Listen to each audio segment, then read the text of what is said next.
Le royaume du divin fiat chez les créatures. Le livre du ciel. Tome 34.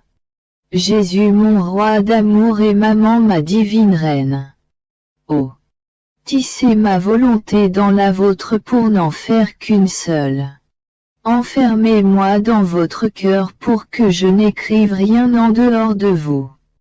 Mais tout dans le cœur de mon Jésus et dans le sein de ma céleste maman afin de pouvoir dire.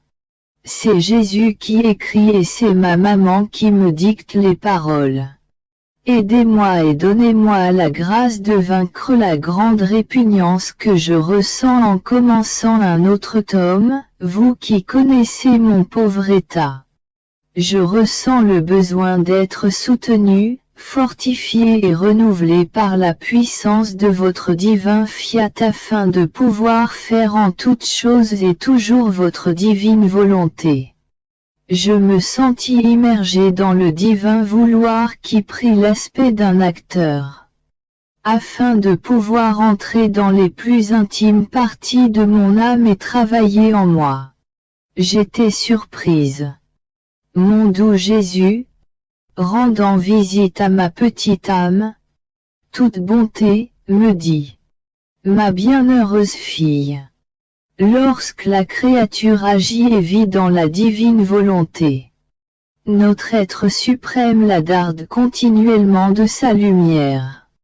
Il darde son esprit pour mettre en elle la noblesse des pensées divines de sorte que la créature ressent, dans son intelligence, sa mémoire et sa volonté, la sainteté, le souvenir de son Créateur. L'amour, la volonté de celui qui, agissant comme acteur, forme en elle l'ordre divin et la sagesse divine.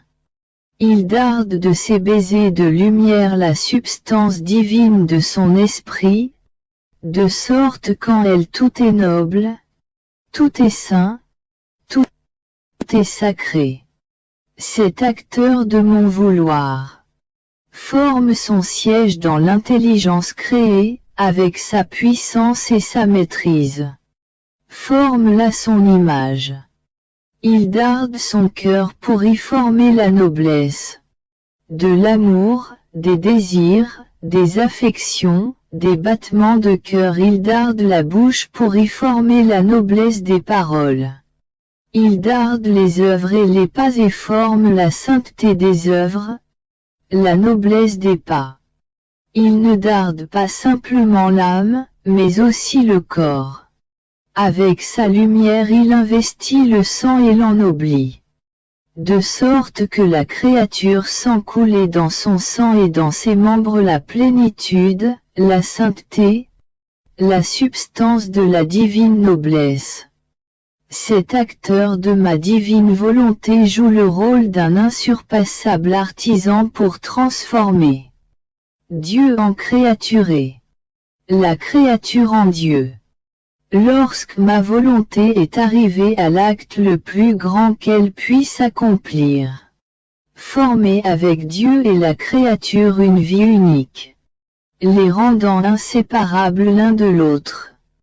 Ma volonté se repose alors de son travail. Il ressent une grande joie parce qu'elle a conquis la créature. Elle a formé en elle son œuvre et accompli sa volonté. Ma divine volonté semble alors dire dans son enthousiasme d'amour. J'ai tout accompli dans la créature. Il ne me reste plus qu'à la posséder et à l'aimer. En entendant cela, j'étais inquiète. Alors mon aimable Jésus ajouta. Ma fille, pourquoi douter? Le soleil ne remplit-il pas lui aussi sa fonction? Lorsqu'il darde la fleur de sa lumière, lui donnant ainsi la substance de la couleur et du parfum. Lorsqu'il darde le fruit pour lui infuse la douceur et le goût. Lorsqu'il darde les plantes, en communiquant à chacune la substance et les effets dont elle a besoin. Si le soleil peut faire tout cela, ma divine volonté peut et sait faire mieux encore toute chose. Le soleil cherche la semence pour lui donner ce qu'il possède. Ainsi ma divine volonté cherche les dispositions des créatures qui veulent vivre de ma volonté, pour les darder aussitôt et pour leur communiquer la substance et la noblesse divines afin de former et de faire grandir sa vie.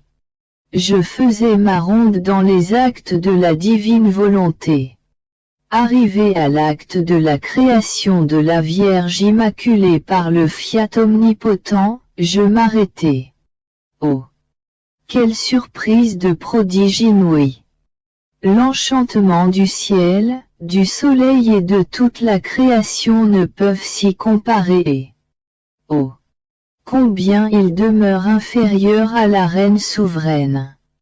Et mon doux Jésus, me voyant si surprise, me dit: Ma bienheureuse fille, tu dois savoir qu'il n'y a pas de beauté, de valeur ou de prodige qui puisse se comparer à la conception immaculée de cette céleste créature.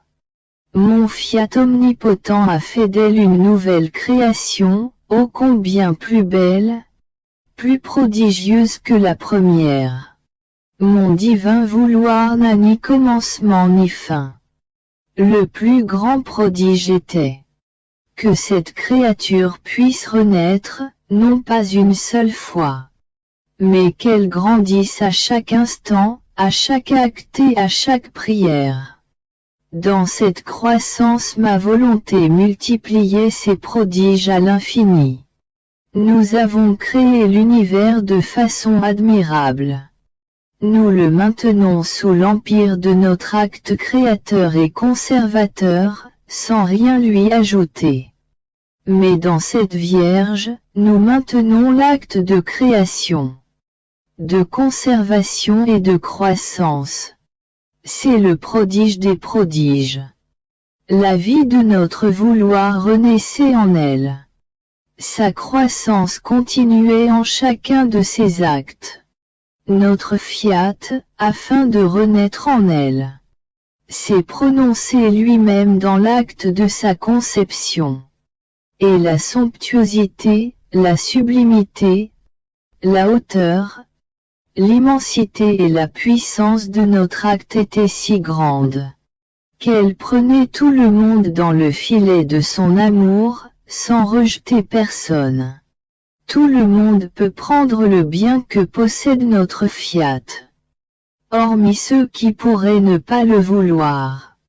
Notre divinité, en voyant renaître notre volonté dans cette sainte créature, lui partageait ses droits divins, de sorte qu'elle était maîtresse de notre amour, de notre puissance, de notre sagesse et de notre bonté, et reine de notre Fiat. Elle nous ravissait par l'acte continuel de notre vouloir. Elle nous aimait tellement qu'elle en arrivait à nous aimer pour tous. Elle couvrait toutes les créatures. Elle les cachait dans son amour et elle nous faisait ressentir l'écho de l'amour de tous et de chacun. Oh! Combien nous nous sentons liés et emprisonnés par l'amour de cette très sainte Vierge. D'autant plus qu'elle nous aimait, nous adorait, nous priait et agissait avec l'acte continuel de croissance de notre Fiat qu'elle possédait. Elle avait en elle-même son Créateur. Lorsqu'elle nous aimait ainsi, nous nous sentions absorbés en elle sans être capables de lui résister car sa puissance était si grande qu'elle nous dominait et enfermait en elle-même notre très sainte Trinité. Nous l'aimions tellement que nous la laissions faire ce qu'elle voulait. Qui aurait eu le cœur de lui refuser quoi que ce soit? Nous étions heureux de la satisfaire.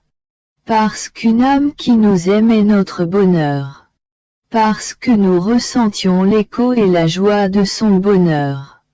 La créature qui possède la vie de notre volonté est tout pour nous. C'est le grand prodige de celle qui possède la vie de notre volonté que de participer au droit divin. La créature sent alors que son amour ne finit jamais. Cet amour est si grand qu'elle peut aimer pour tous et donner à tous de l'amour, car son acte continuel de croissance ne dit jamais à sa sainteté que cela suffit. D'autant plus que la reine souveraine qui possède la vie de notre volonté peut toujours nous donner, toujours nous parler, toujours nous tenir occupés. Nous avons toujours à lui donner et à lui communiquer nos secrets amoureux, si bien que nous ne faisons jamais rien sans elle.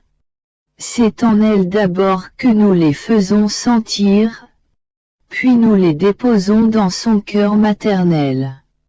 C'est de ce cœur qu'ils descendent dans l'heureuse créature qui doit recevoir ce bien. De sorte qu'il n'y a pas de grâce qui descende sur la terre. Il n'y a pas de sainteté qui soit formée ni de pécheurs qui se convertissent. Il n'y a pas d'amour qui descende de notre trône qui n'ait d'abord été déposé dans son cœur de mère qui forme la maturation de ce bien, le féconde de son amour. Elle l'enrichit de ses grâces. Si nécessaire, avec la vertu de ses souffrances, elle le dépose dans la créature qui doit le recevoir. Si bien que celle qui le reçoit ressent la divine paternité et la maternité de sa mère céleste. Nous pouvons le faire sans elle, mais nous ne le voulons pas. Qui aurait le cœur de la mettre de côté? Notre amour, notre sagesse infinie, notre fiat lui-même nous l'impose, et ne nous laisse rien faire qui ne descende d'abord à travers elle. Tu vois par conséquent jusqu'où va notre amour pour celle qui vit de la divine volonté, jusqu'à ne rien vouloir faire sans elle. Elle est l'harmonie de notre sagesse infinie qui tourne toujours autour de nous comme tourne la création de l'univers. En tournant, ils fécondent la terre et maintiennent la vie naturelle de toutes les créatures. Ainsi, cette création nouvelle de la conception de la Dame Immaculée tourne toujours autour de Dieu et Dieu tourne toujours autour d'elle. Ils maintiennent la fécondité du bien. Ils forment la sainteté des âmes et le rappel des créatures vers Dieu. Mon pauvre esprit est toujours transporté dans la mer de la divine volonté qui lui rend présent et comme en acte tout ce qu'elle a fait par amour pour les créatures. Elle attend ardemment que les créatures reconnaissent ce qu'elle a fait, combien elle les a aimés, et de pouvoir leur dire dans leurs actes, nous les faisons ensemble, nous ne travaillons plus seuls. Si bien que ce que j'ai fait, tu le fais aussi. Nous pouvons dire que nous nous sommes aimés avec un amour égal. Comme il est beau de pouvoir se dire l'une à l'autre, tu m'as aimé et je t'ai aimé. C'est la compensation des œuvres les plus grandes et des plus douloureux sacrifices. Mon esprit tournait dans la création, dans l'acte où le fiat omnipotent se prononçait, créait et étendait le ciel azuré, et mon éternel amour, mon doux Jésus, se réjouissait de m'avoir avec lui dans cet acte pour lui tenir compagnie. En me gardant, il me dit: Ma bonne fille, aimer et ne pas se faire connaître est contraire à la nature de l'amour véritable. Parce que l'amour vrai veut se répandre, courir et voler à la recherche de celle qu'il aime. Et après l'avoir trouvée, s'il l'enferme et la cache dans son amour pour la transformer en ses propres flammes, il veut trouver en elle son même amour, ces mêmes œuvres accomplies par amour par celle qu'il aime. La créature ne peut jamais faire ce que nous faisons pour elle, ainsi notre amour appelle la créature, la cache dans son propre amour, et la fait agir avec notre acte créatif et conservateur. De sorte que la créature peut dire en réalité, je t'ai aimé. Ce que tu as fait pour moi, je l'ai fait aussi pour toi. Et nous nous sentons réellement aimés en retour avec notre même amour et nos mêmes œuvres. Tu dois savoir que lorsque la créature s'élève elle-même avec sa volonté, dans la nôtre, dans les choses que nous avons créées, notre être suprême renouvelle en elle l'acte créatif. Oh! Que de merveilles de grâce, de sainteté, de soleil dans son âme nous accomplissons. Notre acte fait ses délices de se répéter lui-même. Lorsque la créature tourne dans les choses créées, notre amour veut se faire connaître, il veut lui faire toucher de la main combien nous l'aimons. Il répète en elle notre acte créatif qui n'est jamais sujet à s'interrompre, de sorte qu'elle ressent toute la force de notre amour, la puissance de nos œuvres. Saisie de stupeur, elle nous aime avec la force créatrice que nous avons infusée en elle. Et, oh! Quelle satisfaction de nous voir connus et aimés par celle que nous aimons tant. Si nous avons créé tant de choses, c'est que nous attendions la créature, pour lui faire connaître combien nous l'aimons et pour lui donner en chaque chose créée la potentialité de notre amour afin de nous faire aimer. L'amour, lorsqu'il n'est pas connu, est malheureux. Lorsqu'il n'est pas retourné par celle qu'il aime, il se sent entravé dans son action. Sa vie se perd et ses plus belles œuvres tombent dans l'oubli. Mais lorsque l'amour est connu et aimé, sa vie multiplie notre acte créateur dans la créature afin d'être aimé comme nous l'aimons. Son action est libre, il peut voler vers la créature bien-aimée, la presser sur son sein pour l'aimer et nous faire aimer par elle. Et notre amour ressent le bonheur de l'amour qu'elle nous apporte. Par conséquent, il n'y a pas de plus grand honneur que la créature puisse nous rendre que de venir dans notre divine volonté. Lorsque nous la voyons arriver, nous mettons à sa disposition toute la création qui lui appartient parce que c'est pour elle que tout a été fait. Et en tournant dans chaque chose créée, elle trouve notre puissance créatrice qui l'investit et lui communique notre amour qui est en chaque chose créée. Et elle peut nous aimer avec notre force créatrice qui s'élève.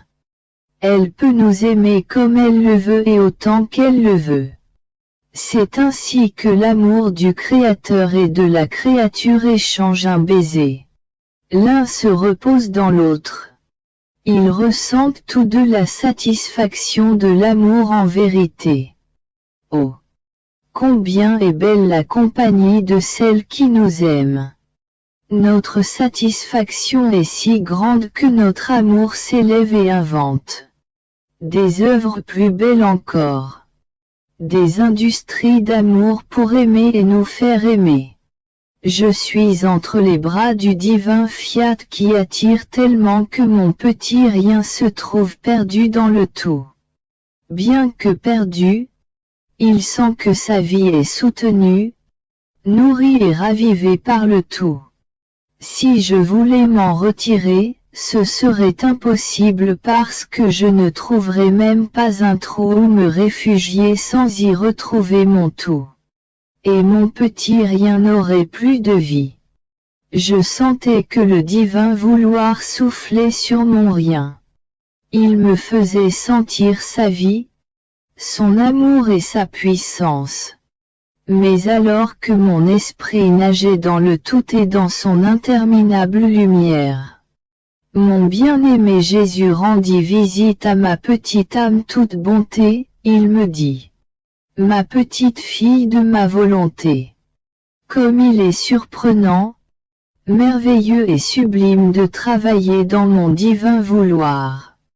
Lorsque la créature accomplit son acte en lui, cet acte est débarrassé de ce qu'il a d'humain et il acquiert l'union de l'unité de l'acte divin.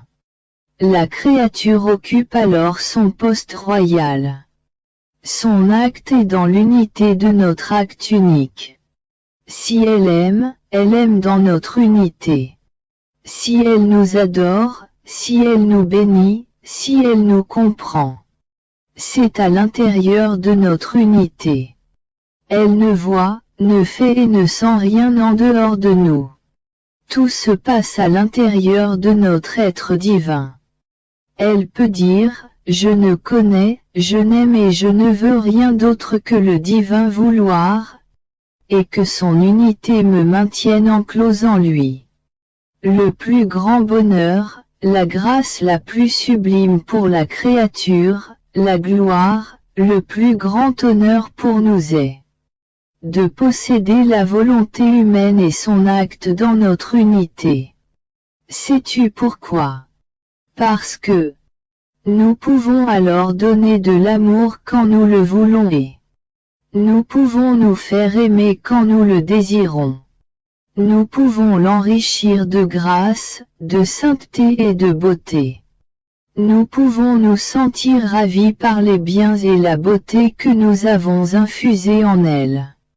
Nous pouvons aimer cette créature, confier le tout au rien, puisqu'elle contient ce qui est à nous. Elle sentira la puissance et l'amour qui la rendront capable de défendre le tout. Nous nous sentons en sécurité dans ce rien parce que nous lui avons accordé nos armes pour nous mettre en sécurité et nous défendre. Mais ce n'est pas tout. Tout ce que peut faire la créature. Les actions naturelles. Les actes les plus indifférents. Les paroles, les œuvres, les pas. Tous ces actes possèdent notre unité et sont unis au nôtre. Notre unité est le symbole du soleil qui avec les effets de sa lumière forme la beauté, les floraisons, l'enchantement de toute la création. De même, revêtue de la lumière de mon fiat, elle en possède les effets. Parce que elle acte et la volonté sont un. Alors les effets sont innombrables et ils peuvent former les plus rares beautés et l'enchantement le plus séduisant. Pour celui qui l'a créé et qui la possède dans son unité. Ma fille, notre être suprême possède un acte unique. Cela veut dire que toute la création et chaque créature ne sont que l'effet de l'unité de notre acte. Ainsi en s'unifiant, la volonté humaine devient notre effet continu. Sais-tu ce que signifie cet effet? Donner à la créature en permanence et toujours recevoir d'elle. Je demeurais stupéfaite et fixée dans le divin vouloir. Je comprenais tant de choses sur cette union dans l'unité divine. Elle enfermait toute la création. Toutes les créatures étaient encloses dans cette unité, soutenues et unies dans cette unité qui soutient et donne vie à toutes choses. Et je regardais le ciel avec toutes ses lumières et sa beauté, qui possédait toute la variété des couleurs dans la voûte azurée. Et ces lumières si nombreuses faisaient cependant une unité, qui pénétrait les cieux et qui descendait dans les profondeurs pour donner à tous la lumière sans jamais s'arrêter. Monde où Jésus ajouta, « Ma fille, ces lumières sont les merveilles des actes accomplis dans mon divin vouloir. Comme elles sont belles. Elles portent l'empreinte de leur Créateur. Ma pauvre et petite volonté ressent le besoin extrême du divin vouloir. Sans lui, je suis dans le jeûne, sans force, sans chaleur et sans vie. Je sens la mort à chaque instant parce qu'il n'y a personne d'autre pour me nourrir de sa vie. C'est pourquoi je répète, j'ai faim. Viens ô divine volonté me donner ta vie et me rassasier de toi, sinon je vais mourir. Je délirais en voulant sentir en moi la plénitude de la divine volonté. Alors mon doux Jésus répéta en moi sa brève visite. Toute bonté, il me dit. Ma bienheureuse fille, ton délire, ta faim, ton besoin extrême de vouloir sentir la vie de ma volonté à chaque instant sont autant de blessures pour mon cœur, de violentes déchirures amoureuses qui me font courir, voler vers toi pour faire grandir la vie de ma volonté en toi. Tu dois savoir que dès que la créature veut faire ma volonté, pour vivre et émettre ses actes en elle, elle appelle son Créateur. Celui-ci est appelé par la puissance de son propre vouloir dans la créature. Il ne peut pas lui résister et il répond sans tarder. En outre, nous ne nous laissons jamais dépasser en amour. Nous prenons des devants. Dès que nous voyons qu'elle va nous appeler, nous ne lui en laissons pas le temps, c'est nous qui l'appelons. Et elle accourt dans notre être divin comme dans son propre centre. Elle se jette dans nos bras et nous la serrons si forte au point de la transformer en nous-mêmes. Un accord parfait s'installe alors entre créateur et créature. Notre fougue amoureuse est telle que nous l'aimons doublement et avec un amour nouveau. Mais ceci ne nous suffit pas. L'amour que notre être lui communique est si abondant qu'elle peut nous aimer, elle aussi avec un amour nouveau et redoublé. Si tu savais ce que signifie être aimé par Dieu d'un amour nouveau et redoublé, et pouvoir l'aimer de la même façon. Ces merveilles et ces prodiges existent uniquement dans notre volonté divine. Dieu s'aime lui-même dans la créature. Tout est ancien. Il n'est donc pas étonnant qu'il émette en permanence son nouvel amour, qu'il le double, le décuple autant qu'il veut, et qu'il accorde en même temps la grâce à la créature de l'aimer avec son propre amour. Si ce n'était pas le cas, il y aurait une trop grande disparité entre l'un et l'autre. La pauvre créature se retrouverait trop humble, anéantie, privée d'élan et d'amour envers son Créateur.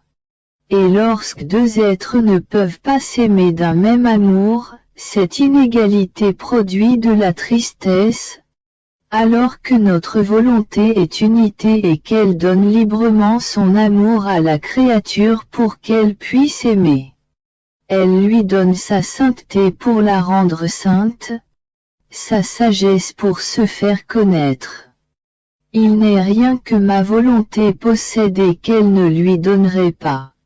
D'autant plus qu'en vivant dans notre fiat, en mettant de côté sa volonté pour donner vie à la nôtre dans ses actes, la créature a formé en elle la petite vie de notre vouloir qui demande à grandir.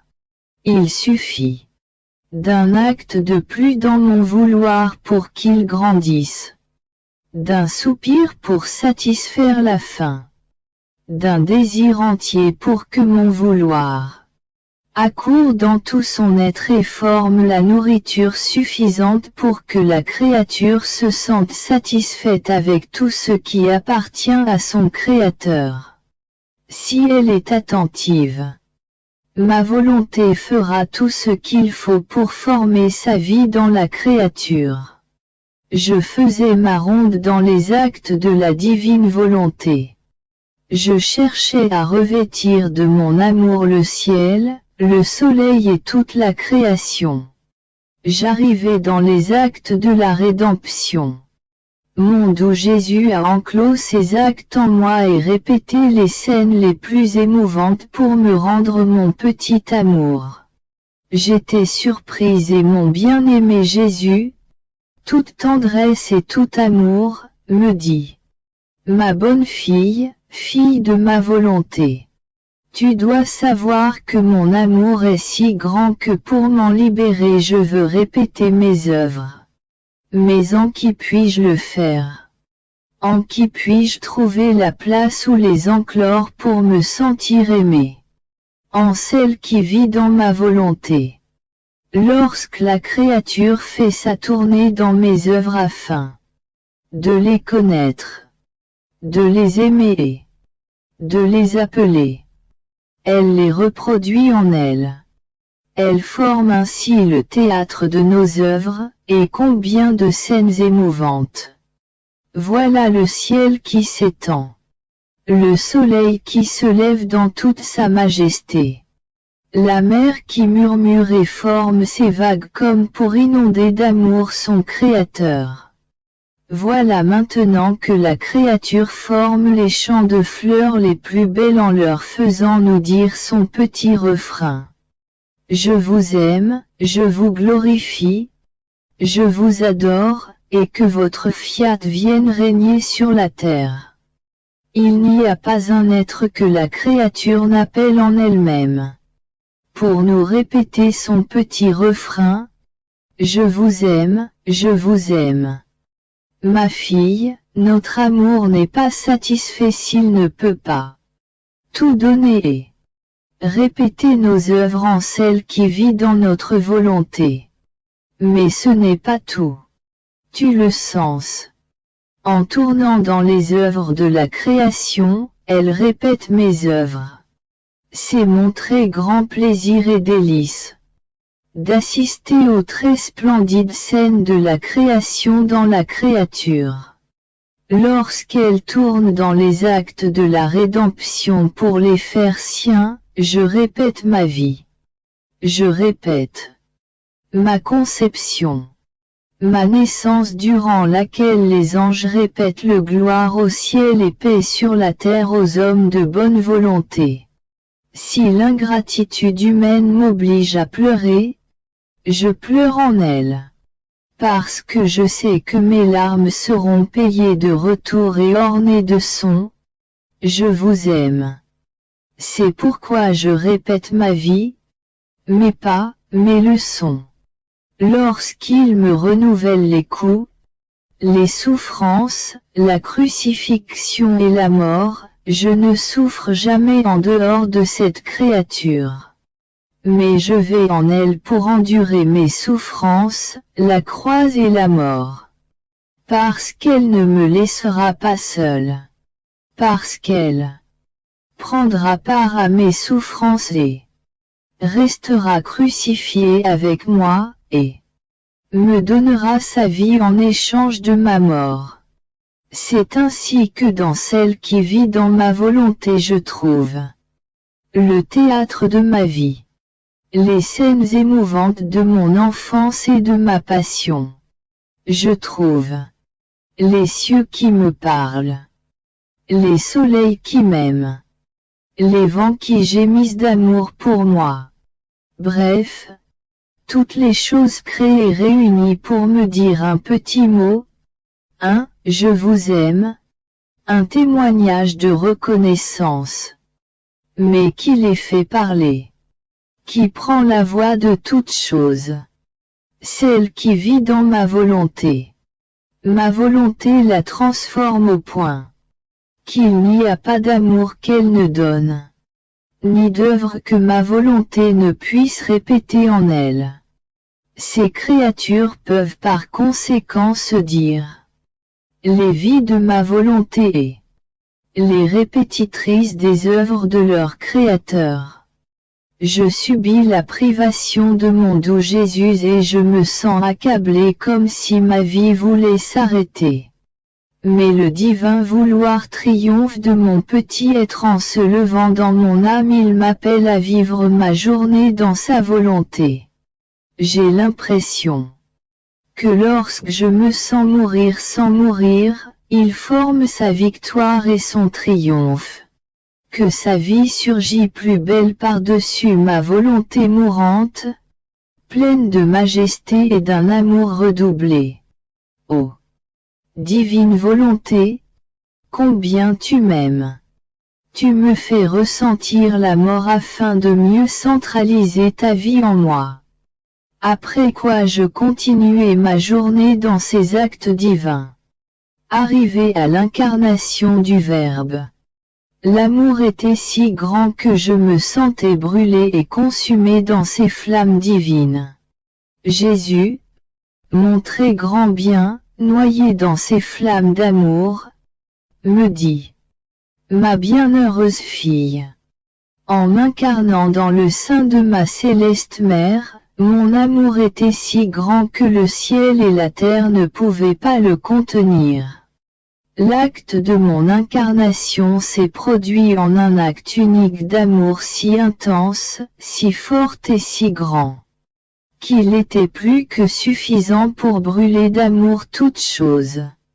Tu dois savoir qu'avant de m'incarner, mon céleste Père regarda en lui-même, incapable de contenir l'enthousiasme de son amour. Il déversa des mers et des torrents d'amour. Dans cet enthousiasme d'amour, il regarda son Fils. Je me retrouvai dans ces mêmes flammes d'amour. Et je me commandai à moi-même de pouvoir m'incarner.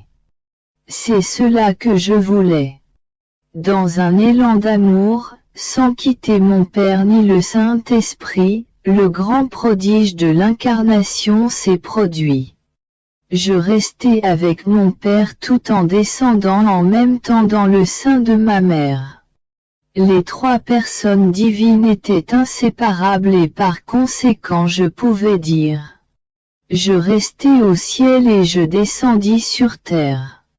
Le Père et le Saint-Esprit sont descendus avec moi sur terre et ils restaient au ciel.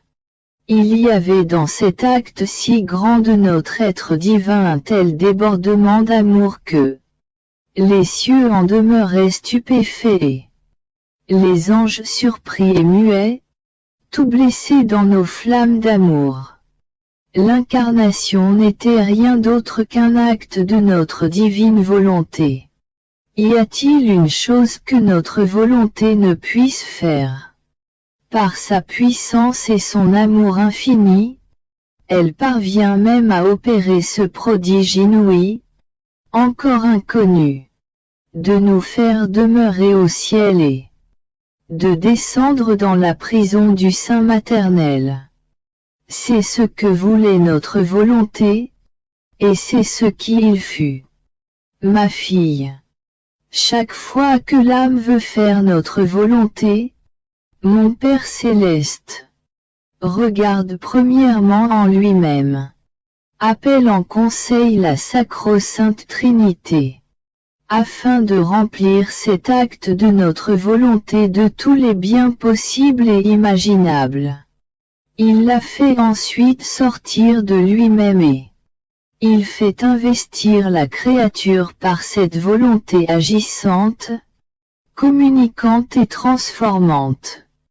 Et tout comme dans l'incarnation, les trois personnes divines sont restées au ciel et sont descendues dans le sein de la Vierge Immaculée, ma volonté, par sa puissance, transporte avec elle dans son acte coopératif la divine Trinité dans la créature, et la laisse au ciel.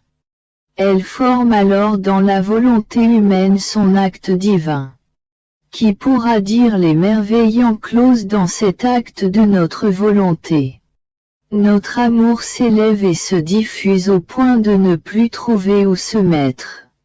Lorsqu'il a tout rempli, il se retire en notre source. et notre sainteté se sent honorée par l'acte divin de notre volonté à l'œuvre dans la créature. Elle se répand en grâce surprenante, afin de communiquer sa sainteté à toutes les créatures. Ce sont des prodiges inimaginables que ma volonté accomplit lorsque la créature l'appelle à travailler en elle. Par conséquent, fais tout disparaître dans ma volonté. Nous mettrons tout en ton pouvoir.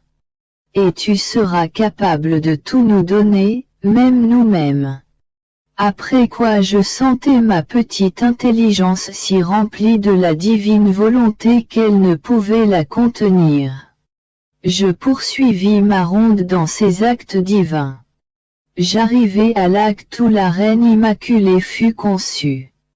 Je comprenais comment l'être suprême, avant de l'appeler à la vie, déversa en elle tant d'amour, qu'elle ressentait le besoin d'aimer son Créateur et avait en elle-même cet amour qu'elle exprimait.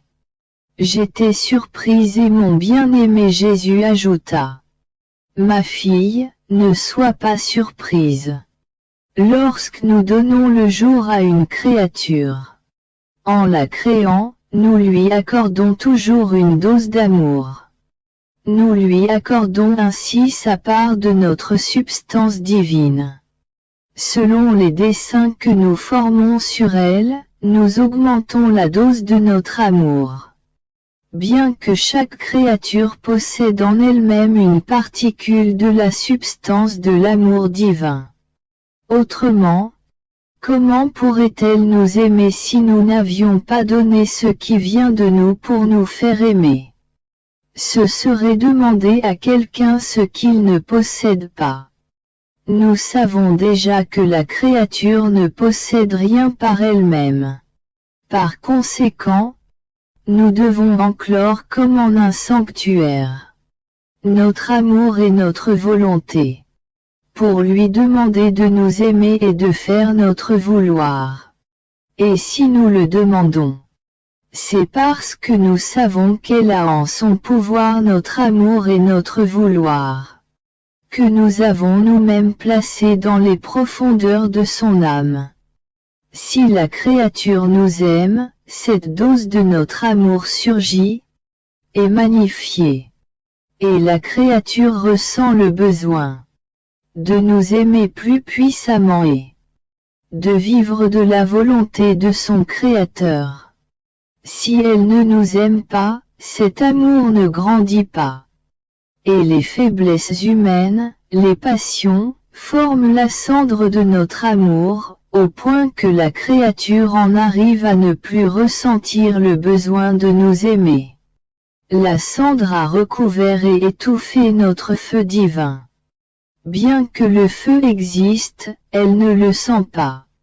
Alors que chaque fois que la créature nous aime, elle ne fait rien d'autre que souffler pour chasser la cendre afin de sentir le feu qui brûle en son sein. Ce feu deviendra si grand qu'elle ne sera plus capable de vivre sans nous aimer. Ma fille. Dès le premier instant de sa conception, la Reine Immaculée sentait en elle l'amour de son Créateur et notre volonté agissante, plus que sa propre vie. Elle nous aimait tellement qu'elle ne perdait pas un seul instant sans nous aimer. Elle magnifiait ainsi cette dose d'amour au point de pouvoir nous aimer pour toutes les créatures, de donner de l'amour à toutes, et d'aimer chacune d'elles toujours et sans jamais cesser. Tu dois savoir que notre amour est si grand, qu'en plaçant cette dose d'amour dans la créature nous mettons en elle une semence de bonheur. Car le vrai bonheur doit occuper son poste royal dans l'âme. Le bonheur qui ne réside pas dans l'âme ne peut pas être appelé un bonheur véritable. C'est un vent impétueux qui remplit la pauvre créature d'amertume. se disperse bientôt en laissant des traces converties en épines qui la rendent amère. Il n'en est pas ainsi pour le bonheur que nous plaçons à l'intérieur de l'âme. Il est durable et grandit toujours. Il se félicite et il nous félicite. La créature qui n'aime pas ne peut jamais être heureuse. Celle qui n'aime pas ne peut jamais avoir aucun dessein ni aucun intérêt pour achever une œuvre, ni sentir l'héroïsme de faire du bien à quelqu'un. Le sacrifice qui donne à l'amour les plus merveilleuses teintes n'existe pas pour elle. C'est pourquoi la très sainte Vierge possédait la mer de bonheur car elle avait autant de vie d'amour que de créatures existantes. De plus, en ne faisant jamais sa volonté et toujours la mienne, elle formait autant de vie de ma volonté en elle. Elle peut donner à chaque créature une vie d'amour et une vie de vouloir divin. Il est donc juste qu'elle soit reine de l'amour et reine de la volonté suprême. C'est pourquoi la reine souveraine aime et désire avec ardeur faire sortir ses vies, pour les déposer dans les créatures et pour former le royaume de pur amour et le royaume de notre volonté. Elle atteindra ainsi le point maximum d'amour pour son Créateur, et le point maximum d'amour et de bienfait pour les créatures. Je suis toujours dans la mer du divin vouloir où je trouve force, paix et amour. Car la divinité voit ma petitesse et que je ne suis bonne à rien. Elle m'aime tant. Et elle met sa volonté à l'œuvre dans ma petitesse. Elle arme la lumière qui m'entoure de sa sainteté, sa sagesse, sa bonté et sa force, pour que sa volonté trouve en moi ses divines qualités afin de pouvoir faire en moi son acte. C'est elle qui vient donner la grâce à la créature pour la faire uvrer en elle. Après quoi je suivis les actes de la divine volonté, qui me portait dans ses bras, me soutenait, qui s'insufflait en moi pour me faire recevoir la participation de ses actes. J'arrivai dans l'acte de la conception de la Vierge, je me trouvais dans le petit cœur de la Vierge conçue. Mon Dieu, je ne sais plus quoi dire, je ne sais plus comment continuer.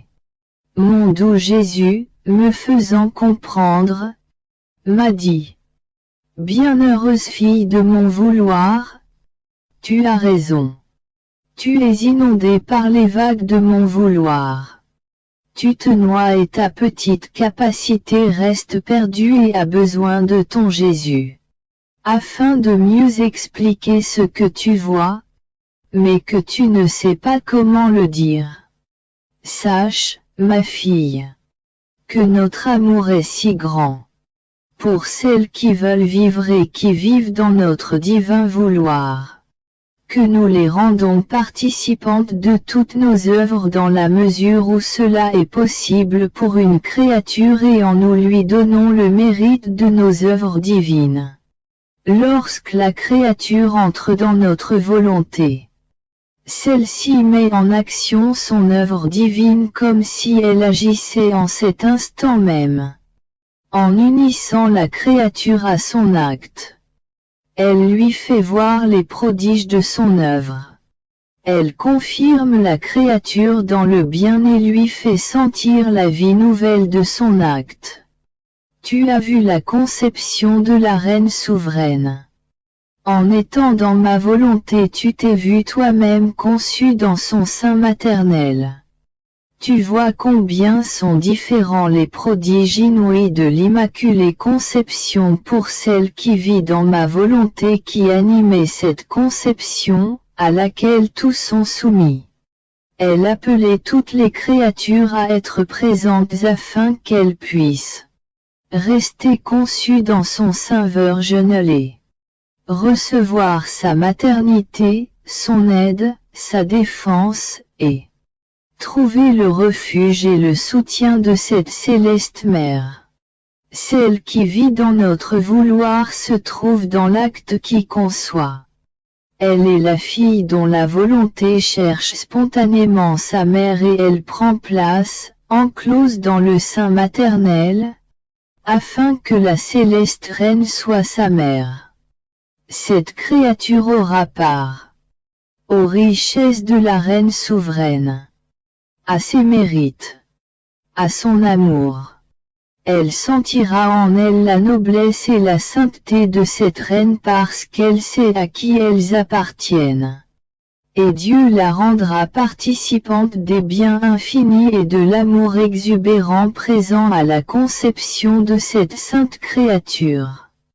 Ainsi, lorsque la créature recherche nos œuvres et les appelle dans notre volonté pour les connaître et les aimer, nous mettons notre volonté au centre de ses actes, et nous lui faisons ressentir tout notre amour, la puissance de notre force créatrice, et la petitesse de la créature. Les subir s'en remplit autant que sa capacité en peut contenir. Ma fille, il nous serait impossible de ne pas faire participer à nos œuvres celle qui vit dans notre volonté. Ce ne serait pas non plus notre amour véritable parce que nous possédons par nature la force communicative et nous voulons communiquer nos biens divins à tous. Ce sont les créatures qui les rejettent. Mais pour celle qui vit dans notre vouloir, nous nous manifestons en communiquant nos biens, parce qu'il n'y a aucune opposition de sa part. Si nous ne le faisions pas, nous empêcherions d'agir notre être divin. Puisque c'est notre grand bonheur d'aimer, de donner en abondance à nos créatures bien-aimées. Tu comprends maintenant la grande différence entre celle qui vit dans notre volonté et les autres.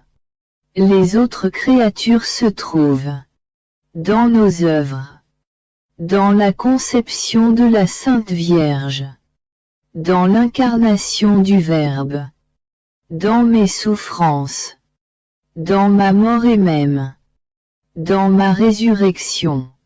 Mais elles s'y trouvent en vertu de notre puissance et de notre immensité. Je dirais presque par nécessité et non par amour, ni parce qu'elles connaissent nos biens ou parce qu'elles aiment faire en eux leur séjour pour y trouver leur joie. En fait, c'est parce que personne ne peut se soustraire à notre être divin. Alors que la créature qui vit dans notre volonté recherche nos œuvres, les connaît, les aime et les apprécie. Elle vient prendre sa place en elle, et elle aime et travaille avec nous. C'est pourquoi elle en est participante, et acquiert des connaissances et un amour nouveau.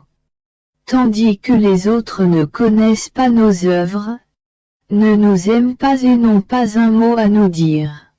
On pourrait dire qu'elle encombre notre immensité, et nombreuses sont celles qui nous offensent. C'est par conséquent notre ardent désir que l'âme vive dans notre vouloir. Nous avons toujours quelque chose à faire avec elle et à lui donner. Elle se tient toujours avec nous. Un acte en appelle un autre et nous nous connaissons bien. Notre volonté nous l'a fait connaître et aimer et forme ainsi l'union éternelle de la créature dans notre volonté. Mon pauvre esprit continuait à tourner dans les actes de la divine volonté. Je me disais, quelle différence y a-t-il entre celle qui appelle la divine volonté dans ses actes et celle qui fait de bonnes œuvres sans l'avoir appelée. Monde où Jésus me fit sa petite visite et il me dit: Ma fille, il n'y a pas de comparaison possible entre l'une et l'autre. La première, en appelant ma volonté dans ses actes, se débarrasse de ce qui est humain. Et elle forme le vide dans son vouloir humain pour faire de la place au mien. Mon vouloir embellit, sanctifie. Forme sa lumière dans ce vide avant de prononcer son fiat créateur. Il appelle à la vie son œuvre divine dans cette œuvre humaine.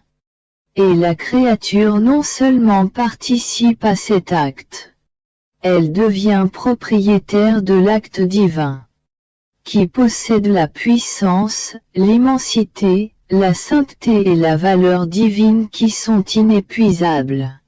C'est pourquoi dans celle qui vit dans notre vouloir, nous nous trouvons nous-mêmes avec nos actes qui nous honorent et nous couronnent.